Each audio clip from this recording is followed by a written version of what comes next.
Hi, everyone. Welcome, and thanks for joining us for Stars of Franchising. Get ready for a roller coaster ride through the world of franchising as we bring you the best stories of inspiration and entrepreneurial grit and turning dreams into franchise realities. That's right, Vinny. From emerging to global brands, we'll chat with the genius minds behind the magic. All brought to you by the Tariq Farid Franchise Institute at Babson College. I'm Ab. And I'm Vini.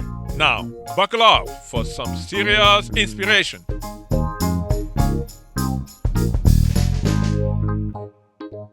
And we are so excited to have Kristin Kidd here as our guest.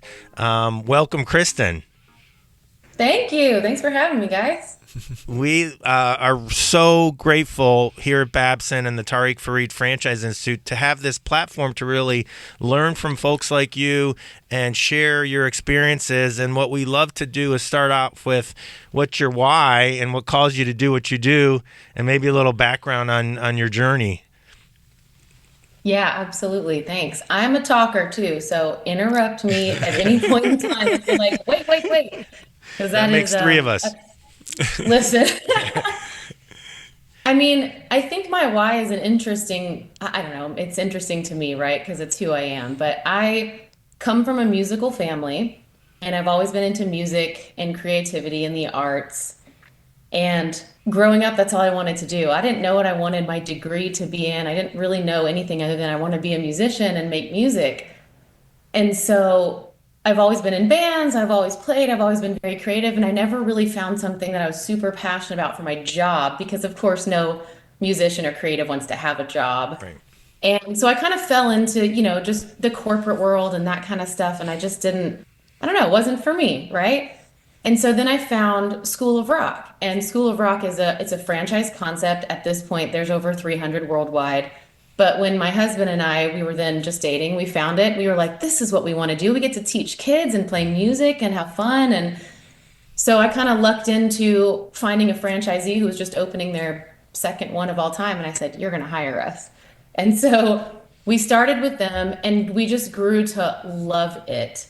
And we ended up going through, for the next 10 years with these guys, managing locations and then growing into an opener and then growing into a district kind of manager and then moving out to California and opening an entire region and then coming back. And by this point, we were operating 27 locations across the entire United States, building best practices, learning how to, run a multi-million-dollar business with hundreds of employees. And I just realized how much I loved operating, how much I loved like encouraging management and especially young people in management of something that they really love. And from then we were like, you know what we want to do this for ourselves. We want to own our own future and our own business. And we don't come from money. We're musicians. And how do you do that? How do you get a loan? How do you get investors? So it was kind of this like learn like DIY, do it yourself. And so we partnered with our family, love them to death. And now we're partners on 2 locations. We've learned a whole heck of a lot. But at that transition point, it was like, okay, well, you can't put your whole salary and everything into your business because you want it to grow. And so I had to go get a job. And I found the Lash Lounge. I kind of lucked into it. It was the beauty industry, which, I'm a tomboy at heart. So when I had to go jump into the beauty industry, I was like, I don't know. I loved it. And what changed for me from being on the franchisee side to now the franchisor side, the whole world opened up. I really learned a whole bunch more about relationships and all of that. And I work with the most amazing people. I went from a very male dominated industry in music and creative and the arts to very female dominated. And I have just loved my time working on the franchisor side with all of these intelligent, incredible, powerful women who are teaching me so much every day. And flash forward to 5 years, almost actually yesterday was my 5-year anniversary. Congratulations. Wow. Happy anniversary. And kind of found, thank you. Kind of found myself working up into that business as well. And now I'm so honored to say I'm the vice president of the beauty division for our company. So it's not only the Lash Lounge, it's also SCOA, which is a facial shop franchise concept and some other things. So it's just really cool. And when I think about the why, like myself, like I'm just a girl, I'm just a musician. I just I'm not anyone special, but I found myself in these positions being able to help people grow into the positions they want to grow into and do whatever they want to do, learn how to get loans, learn how to open franchises, learn how to be your own boss by being a good person and having good practices and running a good business. Kristin, So, Kristin, this is great. I wonder, like, since you're yeah, someone who has been on both sides of the Yeah. coin, you've seen both sides yeah. of the equation. Can you tell us what are the top things that the best franchisees do well, and then flip it and tell us what are the top things that the best franchisors do well? Oh, Vinny, I like this. That's a great question because I could tell you. I mean, sometimes I'm like, oh, I got to think about it. I'll tell you right now. Okay. The best things I think that franchisees do well is they follow the process. Yeah.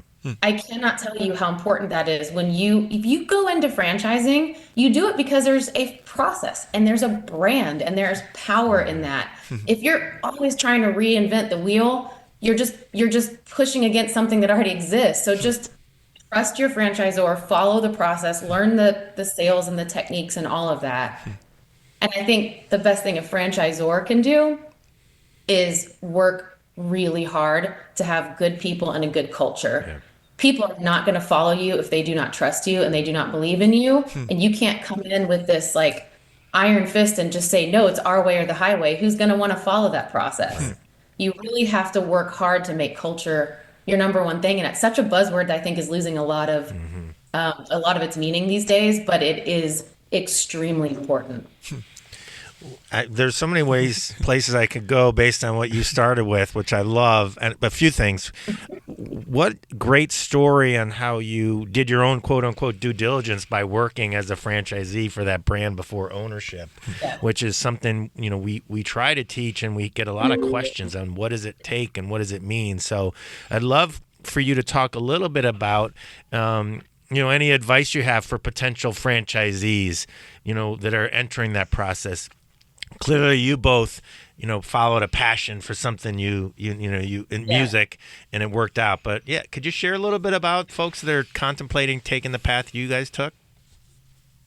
Yeah, I love that. And thank you for asking that because I think to me, it was really important. I think a lot of people find franchising because they think, oh, I've worked for someone for 20, 30 years and I want to be my own boss. And so I'm going to go find a broker who's going to show me four different totally random concepts. Yes. And they're going to say, here, you could have a Smoothie King or a Great Clips or a Lash Lounge. What do you want? And I think that's really hard because people can get stars in their eyes when they start to think about, how much money I could make or how easy this would be or that kind of stuff. I love it when people come through a system and decide this is what they want to do because they know the business, Yeah. they know the industry, they know the clientele, and they just understand it so much more. And that's why, Ab, you and I have talked a lot about wanting to pave the way for people Right. to become their own owners. I think that is so important. And so I think it's like, there's nothing wrong with saying, hey, I want to be my own boss and I got to figure out what I want to do. But I think the due diligence part is huge. Just understanding the industry you're getting in there. It's not as simple as I'm going to learn how to go make smoothies and now Right. I can be a smoothie king or whatever it is, right? You really have to understand the business and the clientele. So I do think that's an extremely important part of it from my own personal experience. And that's great. I mean, I will say, because you're right. You get the situation where you have brokers, and some can be very, very valuable for that early part that Yeah. you take a test. Here's your personality, and here are four Yeah. random brands. You're exactly right. I had a call last week with somebody who was looking at a franchise in the therapy, psychology and therapy.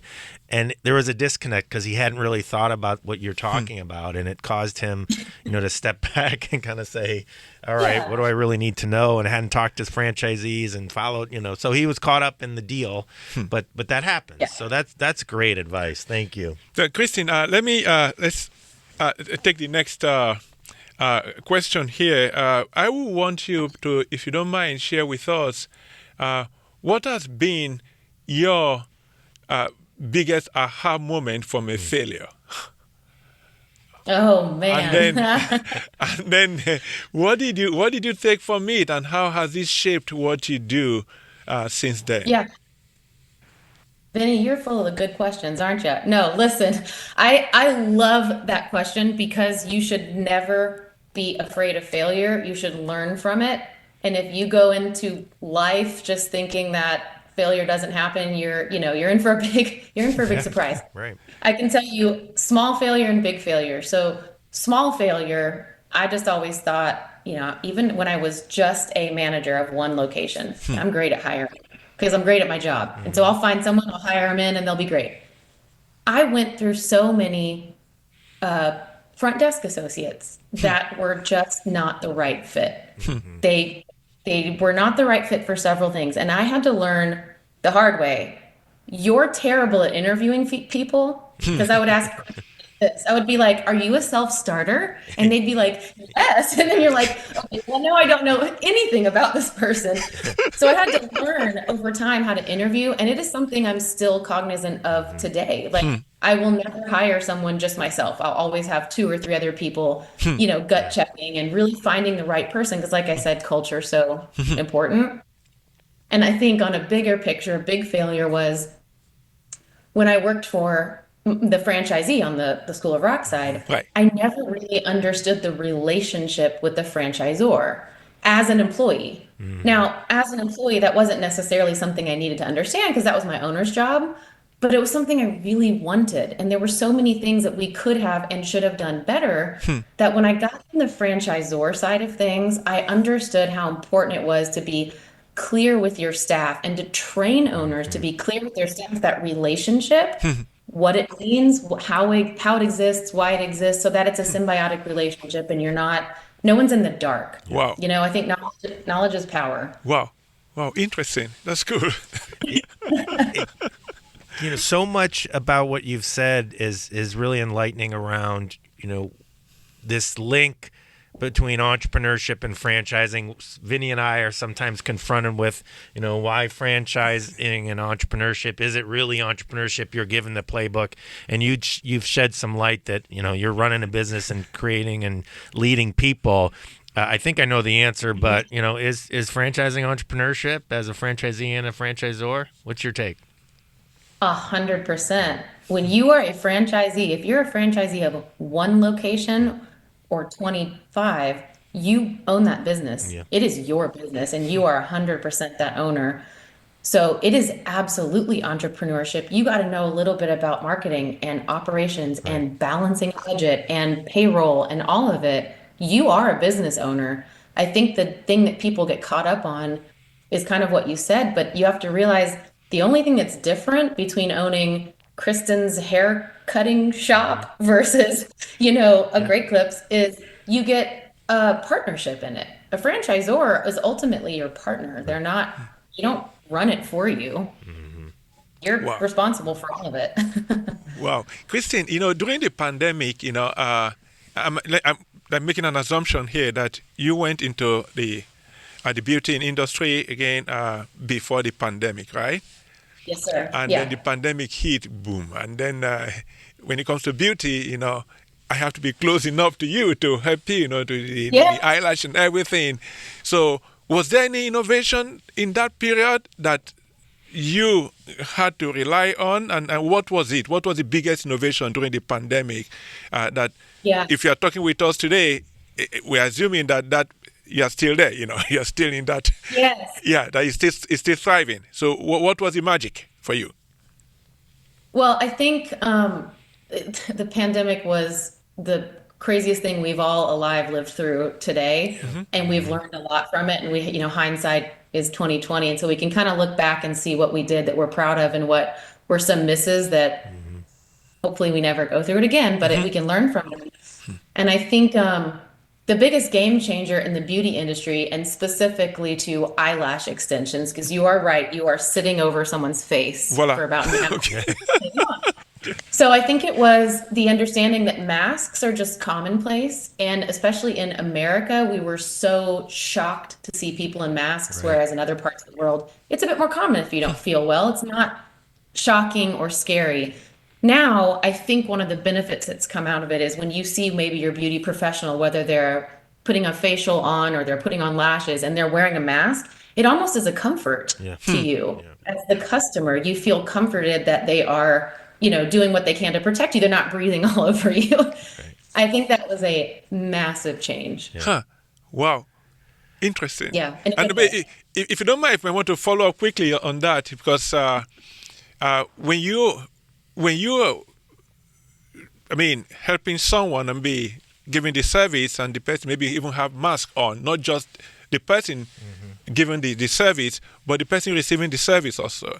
You are in a position where you cannot fully appreciate your art because the mask. You don't know what the person will look if they remove the mask. Will it still look good? I mean, this eyelash that you have You just sure put on them, will. or when they Yeah, you put. absolutely will. So how did they navigate that space? That approximation to say, okay, even when they remove the mask, it's still going to look better. Okay, so Well, I can only speak for eyelashes specifically, but it doesn't matter Yeah. if you have this or this. okay, okay. The service works the exact same. I can tell you it's the exact same. But it was kind of cool working with all of our franchisees during such a crazy, weird, scary time and sourcing information from the stylists and the managers and the owners and like what makes the most sense. And we all came through it stronger than ever before, So you which actually I'm really learned from proud of. the franchisees as well. So because you said something about were you pulling ideas, were you having regular meetings, or Yeah, how did this happen, or was it just organic, or you had absolutely. to like yeah. We became, I think we became closer as an entire unit. I mean, all of us, home office and franchisees, during and after the pandemic, because home office was meeting every single day. Yeah. And we were putting out daily digests to our entire system of what to do, how to shut down, how to reopen.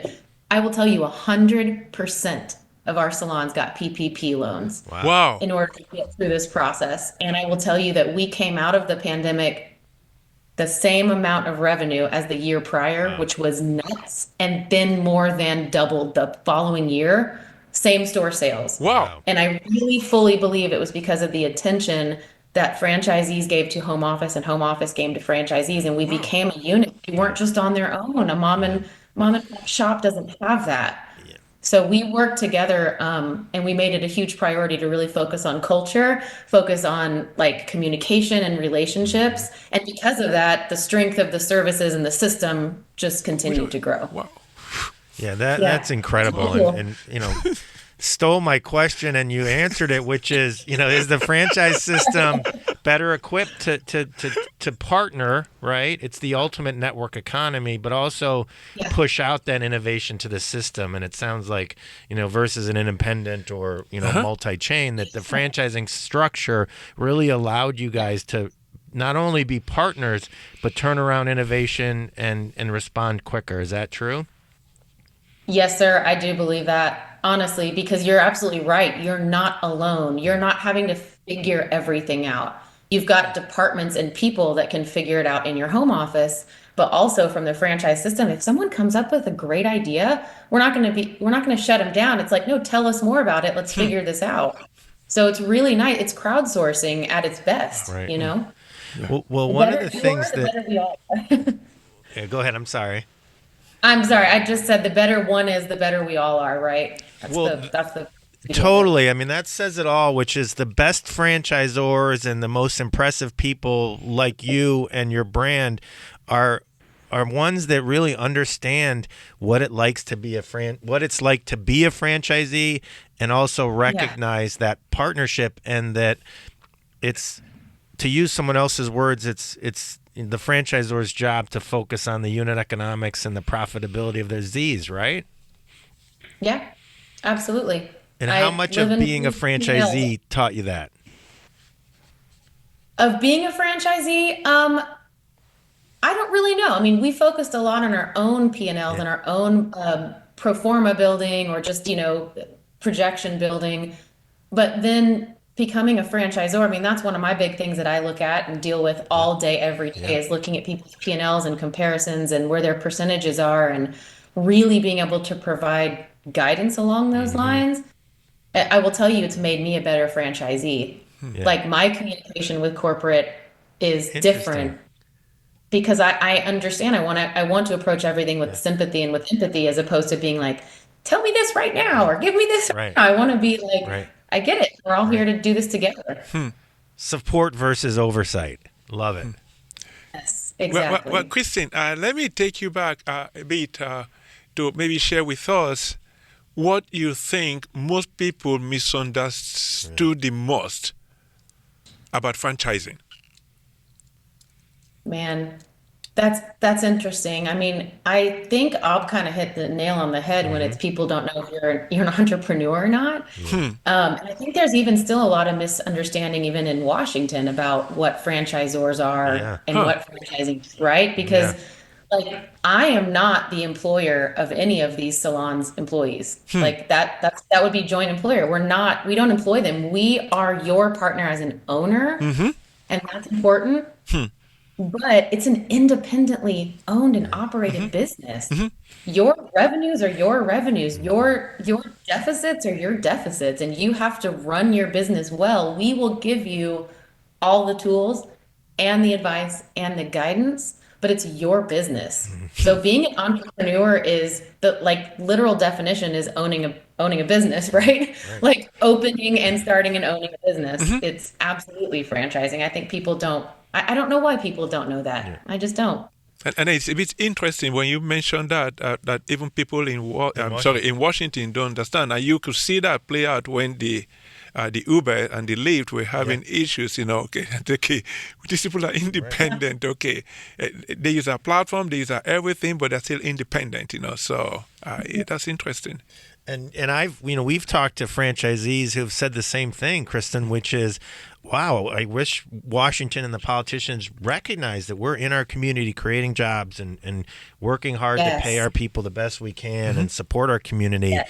And franchising, we've learned is really the epitome of social impact and community. And one of the things Vinny and I are interested in is this concept of, franchising role in DEI and diversity, equity, inclusion, and pathways, like you mentioned. Love your thoughts on that, and because we think there's a lot of great examples being set, but also more room for improvement.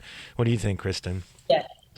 I love that. And I think that goes back to, you and I talked a couple of weeks ago about our both shared passion of helping people maybe come up in a franchise system and become their own owners. Right. And oftentimes I'll just use my personal examples for this. At School of Rock, again, it's a lot of musicians, a lot of people who just love music. And then they find that they're also passionate about teaching, which is such a beautiful thing. But when it comes to being like, well, maybe I'd want to own my own, you don't have a lot of money in the bank. You don't have tens of thousands even of dollars sitting in the bank, or you don't know where to get a loan. You don't know how to get a loan. But the reality is all that stuff exists. And so I want to see a world where at School of Rock or at Lash Lounge or at any franchise system, the people that are opening these businesses are the people working in them and that Yes. are passionate about doing it. And I can say for myself, it was just a girl that wanted to do it that had no money and I figured it out. I'm nothing special. I want everyone to know that anyone can do it. And you can be, it doesn't matter, your any of your modifiers, right? Yeah. Your race, your gender, any of that, none of that matters. What matters is you're a good person and you're passionate about the business itself. It's like I want people to know how to get the resources and how to do it. I think that might have been a circuitous No. route to answer you, but Amen. Amen. A lot of it's education, and hopefully this is one way also, which is showcasing people like you and that pathway and that passion to help others. Because I think sometimes people, when they see the owner or they see you at a certain level, they don't understand that pathway. And our hope here Yeah. at the Institute, and with your help, is to help educate folks about those different Yeah. means and resources. Love it. absolutely. Kristin, let's take up trends. Is there any trend out there today, whether social, technology, or regulations, or even like customs, that you think might shape the future of franchising? Starting with your own industry, for instance. Are you saying any Trends. training? Any trend? Trends. Okay. Trends. Any trends? Yeah. Any. I don't know. I mean, I not that I can think of off the top of my head. that any trends in our industry that would shape the future of franchising. Like for instance, let's take technology for instance. Sure. You have this whole thing of chat GPT, okay, machine learning, artificial intelligence. Sure. So would that mean anything to your industry, either from the one of the School of Rock or this one that's the beauty industry? Yeah. And if so, Okay, see, I see where you're going with that now. Yeah, I mean, honestly, in the service-based businesses, which is where I feel like my expertise lies, service industry, one-on-one, Yep. education or physical service, right?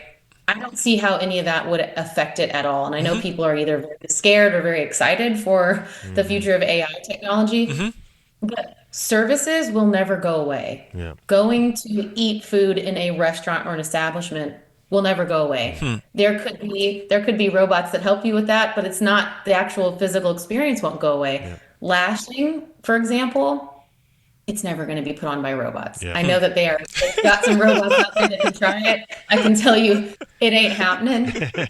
Teaching guitar, I'm not going to learn guitar from a robot. That would be the most cold, boring experience.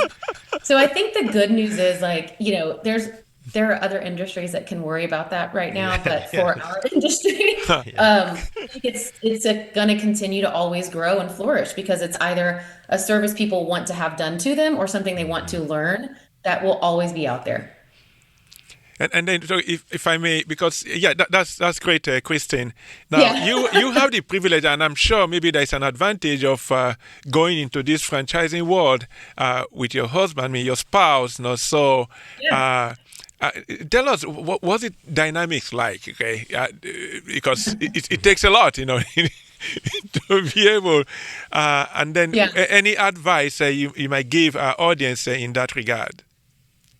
Well, I appreciate this because I'm giggling because it's fun. I mean, he's my best friend. He's my partner of 15 years. We've played music together. He's an incredible person. Like maybe one of the greatest people on planet Earth. And he just loves teaching and educating. He loves his mission. He doesn't care if he makes $1 as long as his people make money, as long as his teachers have, get raises as they're supposed to, and as long as kids are learning.